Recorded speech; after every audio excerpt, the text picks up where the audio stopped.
Big பாஸ்ல நம்ம eliminate ஆகி வெளியே போன கண்டஸ்டன்ட்லாம் இன்டர்வியூ எடுத்துட்டு இருக்காங்க. அந்த வகையில் நம்ம அன்சிதா கிட்ட கேட்கும்போது அவங்க வந்து பார்த்தீங்கன்னா கொடுத்த பதில்களை பற்றி தான் அந்த வீடியோவில் பார்க்க போகிறோம். அன்சிதா அவர்கள் பிக் பாஸ் வந்து வெளியில் வந்ததுக்கப்புறம் இவ்வளோ பெரிய வரவேற்பு இருக்கும் அப்படின்னு சொல்லிட்டு நான் எதிர்பார்க்கவே இல்லை. அது வந்து எனக்கு ரொம்ப ஹாப்பி அப்படிங்கிறப்பல சொல்லியிருந்தாங்க. இன்னொன்று என்னன்னா, இவங்க ஒரு 3 டயலாக் வந்து வெளியில் ரொம்ப பாப்புலரிட்டி.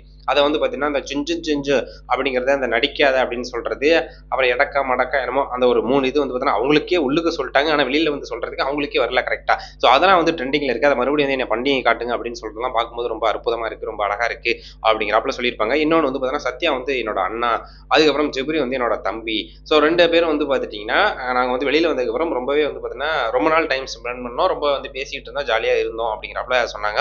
இன்னொன்று வந்து பார்த்துட்டிங்கன்னா சத்யா அவர் வந்து அண்ணா, அவரோட ஒய்ஃபோட எல்லாருமே இருந்தோம். ஆனால் ஜெப்ரி வந்து தம்பியா இருக்காரு. தம்பி கூட எனக்கு வந்து என்ன ஒரு ரொம்ப கனெக்ட், ரொம்ப வந்து எனக்கு பிடிச்சிருக்கு அப்படின்னு கேட்டோம்னா, நானும் என்னோட அம்மாவை பார்த்துக்கணும், என்னோட குடும்பத்தை வந்து மேலே கொண்டாடணும், நானும் வந்து நல்லா இருக்கணும், நானும் மேலே வரணும்னு நினைக்கிறேன். அதே மாதிரி தான் ஜெப்ரியும், அவர் வந்து அவங்க குடும்பத்தை பார்த்துக்கணும், அவரும் வளர்ந்து மேலே வரணும்னு நினைக்கிறாரு. ஸோ அதனால வந்து ஜெப்ரி வந்து எனக்கு தம்பியை ரொம்ப பிடிச்சிருக்கு அப்படிங்கிறப்பல சொல்லியிருக்காங்க.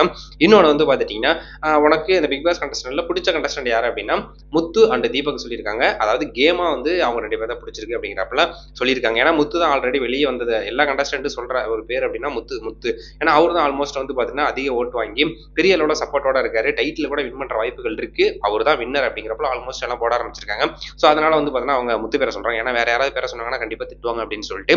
இன்னொன்று வந்து பார்த்துட்டீங்கன்னா அந்த விசாலை பத்தி கேட்கல அந்த இதுல, மற்ற இன்டர்வியூலாம் அவங்க சொல்லும்போது என்ன சொல்லியிருக்காங்க அப்படின்னு பார்த்தோம்னா, விசால் எனக்கு பிடிக்கும், ரொம்ப கேர் எடுத்து பார்த்துக்கிறாரு, வெளியில வந்தாலும் வந்து பார்த்தீங்கன்னா என்னோட ஃப்ரெண்ட்ஷிப் வந்து தொடரும் அப்படிங்கிறாப்புல சொல்லியிருக்காங்க. லவ் இல்ல, ஆனா ஒரு கிரஷ் இருக்கு அப்படின்னு அந்த உள்ளுக தர்ஷிகா சொல்லிட்டு இருந்தாங்களா, அதை தான் சொல்றாங்க. எனக்கு ரொம்ப பிடிக்கும் அப்படிங்கிறாப்புல வந்து சொல்லியிருக்காங்க.